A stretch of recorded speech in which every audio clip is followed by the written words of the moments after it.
sampai ke tepi kuburan. Assalamualaikum warahmatullahi wabarakatuh. Alhamdulillahirabbil alamin wa bihi nasta'in wa ala umuri dunya waddin.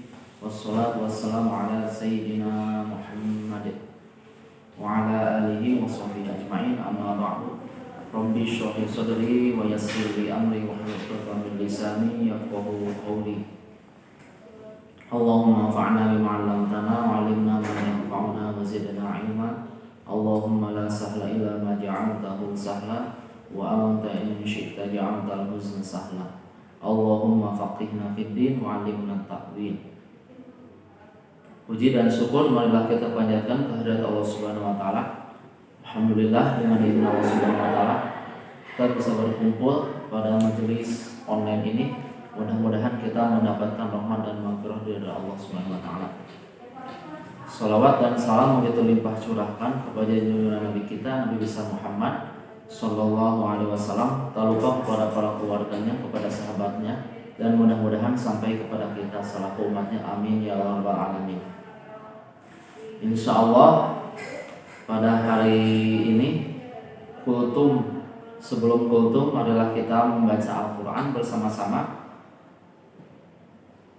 Surat Al-Baqarah ayat 49. A'udzu billahi minasy syaithanir rajim. Bismillahirrahmanirrahim. Fabaddala alladziina zalamu qawlan ghayra alladzi qila lahum فأنزلنا على الذين ظلموا رجزا من السماء بما كانوا يفسقون وإذ استسقى موسى لقومه فقلنا اضرب بعصاك الحجر فانفجرت منه 12 عينا قد علم كل أناس مشربهم كلوا واشربوا من رزق الله ولا تعثوا في الأرض مفسدين وإذ قلتم يا موسى لن نصبر على طعام واحد فادع لنا ربك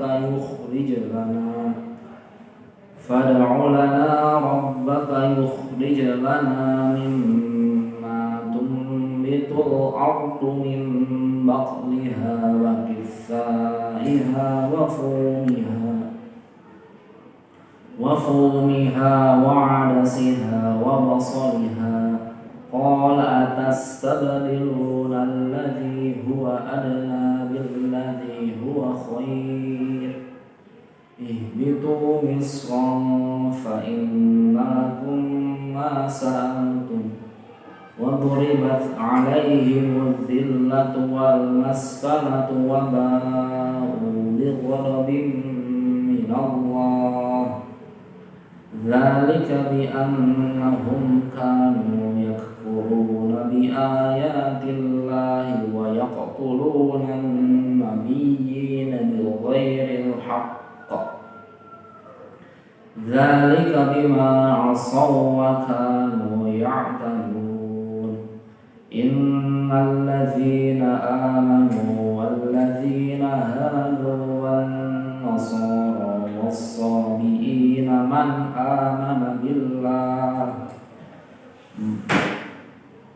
آمن بالله واليوم الآخر وعمل صالحا فلهم أجرهم عند ربهم ولا خوف عليهم ولا هم يحزنون وإذ أخذنا ميثاقكم ورفعنا فوقكم الطور خذوا ما آتيناكم بقوة واذكروا ما فيه لعلكم تتقون ثم توليتم من بعد ذلك فلولا فضل الله عليكم ورحمته لكنتم من الخاسرين ولقد علمتم الذين اعتدوا منكم في السبت فقلنا لهم كونوا قردة خاسئين فجعلناها نكالا لما بين يديها وما خلفها وموعظة للمتقين وإذ قال موسى لقومه إن الله يأمركم أن تذبحوا بقرة قالوا أتتخذنا هزوا قال أعوذ بالله أن أكون من الجاهلين قال ادع لنا ربك يبين لنا ما هي قال إنه يقول إنها بقرة لا فارض ولا بكر عوان بين ذلك faf'alu ma tu'marun. Shadaqallahul adzim. Alhamdulillah pembacaan ayat Al-Quran telah beres. Mudah-mudahan dengan pembacaan Quran ini hidup kita diberkahkan dan mudah-mudahan kita bisa mengamalkan dan mendakwahkannya. Insya Allah pada kesempatan ini, pada kultum kali ini saya akan membahas dengan tema niat dalam mencari ilmu. Saya ambil kultum hari ini. Yang pertama referensinya adalah kitab Al-Wafiq Syarah Arba'in Nawawiyah. Kemudian yang kedua kitab Ta'limut Ta'lim, kitab yang menerangkan tentang adab-adab dalam mencari ilmu. Bismillahirrahmanirrahim. Faslun bin niyati hala ta'alumi. Pada kesempatan ini membahas tentang niat dalam mencari ilmu. Orang yang mencari ilmu itu wajib meluruskan niatnya berdasarkan sabda Rasulullah SAW an amirul mu'minin Abi Hafsin Umar bin Khattab radhiyallahu anhu qala sami'tu Rasulullah SAW yaqulu innamal a'malu binniyat wa innamal likulli imri'in ma nawa faman kanat hijratuhu ila Allah wa rasulihi fa hijratuhu ila Allah wa rasulihi wa man kanat hijratuhu ila dunya yusibuha aw imra'atin yankihuha hijratuhu ila ma hajara ilaihi. Yang artinya dari Amirul Mukminin Abi Hafs Umar bin Khattab radhiyallahu anhu.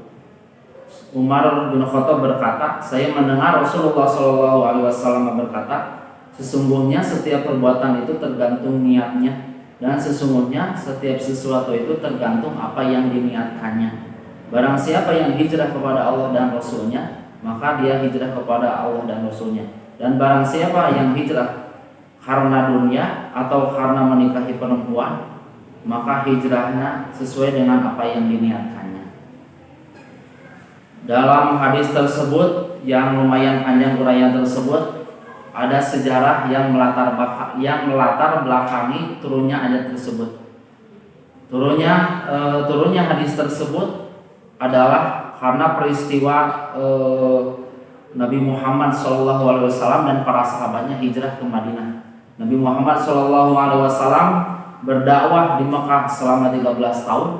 Nabi Muhammad diangkat sebagai Rasul usia 40 tahun. Kemudian 13 tahun Nabi Muhammad dakwah di Mekah, kemudian 10 tahun dakwah di Madinah. Dalam peristiwa tersebut umat Islam dan Nabi Muhammad SAW hijrah dari Mekah ke Madinah. Niat para sahabat tersebut berbeda-beda. Ada sahabat berniat karena Allah dan Rasulnya, karena hijrah merupakan perintah dari Allah dan Rasulnya. Kemudian sahabat hijrah ke Madinah itu ikhlas karena Allah, tidak ada niat apapun. Kemudian ada sahabat yang niat hijrahnya karena mencari keuntungan dunia. Nah, ketika seseorang mencari keuntungan dunia, mencari harta benda dunia, tidak disangkut pautkan ikhlas karena Allah, maka tidak akan mendapatkan pahala hijrahnya. Dan ada seorang sahabat yang namanya Ummu Qais. Ummu Qais itu adalah seorang perempuan yang hijrah dari Mekah ke Madinah. Kemudian dia itu memiliki calon suami. Dia tidak ingin calon suaminya tinggal di Mekah, kemudian mengajak calon suami tersebut. Jadi calon suaminya Ummu Qais itu hijrah bukan karena Allah, tapi karena ingin menikahi Ummu Qais. Maka hijrah tersebut tidak akan mendapatkan pahala karena cuma ingin menikahi Ummu Qais saja. Tidak ada niat karena Allah Subhanahu wa taala. Itu adalah sebabul wurud, sebab turunnya hadis tersebut. Kemudian apa yang dimaksud dengan niat? Niat itu adalah kalau dalam kitab Safinatun Najah, an-niyatu lugatan al-qasdu wastilahan qasdu syai'i muqtarunan bi fi'lihi wa mahallu hal qalbu adalah biha sunnatuh. Niat itu adalah menurut bahasa bermaksud melakukan sesuatu, itu adalah niat. Sedangkan niat menurut istilah adalah bermaksud melakukan sesuatu perbuatan kemudian dilaksanakan, itu disebut niat. Jadi niat itu ada rencana dalam hati kemudian dilaksanakan. Seperti kita misalkan niat mau sholat, sudah ada duhur misalkan, niat mau sholat dalam hati, ada niat mau sholat kemudian dilaksanakan, kita pergi ke air, kita wudu, kemudian kita sholat, itu disebut niat. Jadi niat itu rencana dan pelaksanaan. Ada yang hampir mirip dengan niat, yaitu azam. Azam itu adalah rencana dalam hati tapi belum dilaksanakan. Misalkan kita sebagai umat Islam pengen menunaikan ibadah haji, tapi misalkan ongkosnya belum ada, baru terbersit dalam hati, baru rencana dalam hati bahwa haji itu ingin pergi ke haji, tapi belum nabung, belum apa, berarti itu disebut azam. Azam itu adalah rencana dalam hati dan belum dilaksanakan. Sedangkan niat adalah rencana dalam hati kemudian dilaksanakan. Dalam mencari ilmu itu penting niat. Sebab Rasulullah SAW bersabda dalam hadis lain, "Kam min amalin yatasawwaru bi sura amali dunya wa yusuru bi husni niyati min amalil akhirati. Wa kam min amalin yatasawwaru bi sura amalil akhirati, summa yasiru min amali dunya bi su'in niyati." Rasulullah SAW bersabda, banyak perbuatan dunia, tapi karena bagus niatnya menjadi perbuatan akhirat, yaitu mendapatkan pahala. Sebaliknya ada perbuatan akhirat karena niatnya buruk menjadi perbuatan dunia. Jadi maksud hadis tersebut adalah yang pertama ada perbuatan dunia. Perbuatan dunia itu adalah yang pertama makan, misalkan minum, istirahat, olahraga, nyuci, bebersih dan sebagainya, itu perbuatan dunia. Tapi karena niatnya bagus menjadi mendapatkan pahala. Misalkan kita makan supaya apa? Tujuannya supaya kita kuat untuk beribadah, untuk mencari ilmu, untuk kerja, untuk beraktivitas. Maka niatnya itu jadi makan menjadi mendapatkan pahala. Atau misalkan kita istirahat, kita olahraga supaya sehat misalkan. Itu kan perbuatan dunia, tapi karena bagus niatnya jadi mendapatkan pahala. Sebaliknya ada perbuatan akhirat. Apa perbuatan akhirat? Misalkan perbuatan akhirat tersebut sholat. Kita melakukan sholat, misalkan zakat, puasa, tapi niatnya buruk, misalkan pengen dipuji oleh orang lain, misalkan pengen ria, kemudian pengen disebut sebagai orang soleh, pengen apa gitu, mendapatkan pujian dari orang lain, maka amalan tersebut, sholat tersebut tidak akan mendapatkan pahala karena niatnya buruk. Makanya ibadah itu al-hayatu kulluha ibadah. Kehidupan manusia ini semuanya bernilai ibadah, baik itu perbuatan dunia atau perbuatan akhirat. Asal niatnya karena Allah. Makanya di sini niat mencari ilmu yang pertama adalah mencari ridho Allah. Jadi kita mencari ilmu itu karena Allah, mencari keridhaan dari Allah Subhanahu wa taala Tuhan kita. Yang kedua adalah wadarul akhirah, mencari kebahagiaan di akhirat, yaitu mencari kebahagiaan di akhirat itu yaitu surga. Setiap orang itu pasti menginginkan surga. Seseorang itu masuk ke surga bukan karena amalnya, tapi karena rahmat Allah.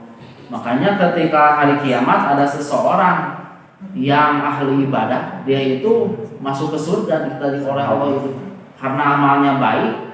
Kemudian pas ditimbang dia itu masuk ke surga. Tapi dia itu ingin amalnya dan nikmat yang diberikan Allah itu ini ditimbang lebih banyak mana. Kemudian oleh Allah ditimbang matanya satu dengan ibadah itu tidak seimbang. Jadi masih banyak kenikmatan oleh Allah dibanding dengan ibadahnya.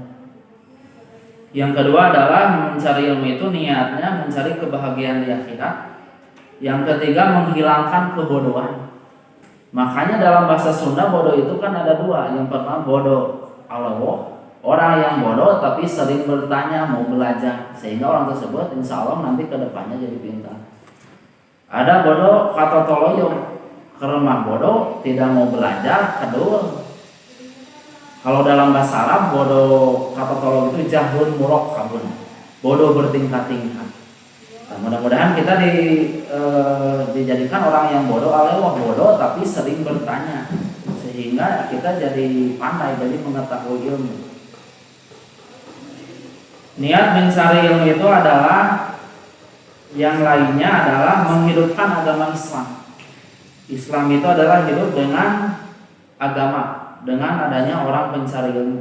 Kemudian mencari ilmu itu adalah niatnya syukur, berterima kasih kepada Allah atas nikmat sehat badan dan sehat akal. Jadi kalau disimpulkan, niat mencari ilmu itu harus bagus niatnya. Niat yang pertama adalah niat mencari ridho Allah, niat pengen mencari kebahagiaan di akhirat dan di dunia, kemudian menghilangkan kebodohan, kemudian menghidupkan agama Islam, kemudian niat syukur sehat badan dan sehat akal. Mudah-mudahan ada manfaatnya. Cukup sekian dari saya, mudah-mudahan bermanfaat. Rabbana atina fid dunya hasanah wa fil akhirati hasanah wa qina adzabannar. Assalamualaikum warahmatullahi wabarakatuh.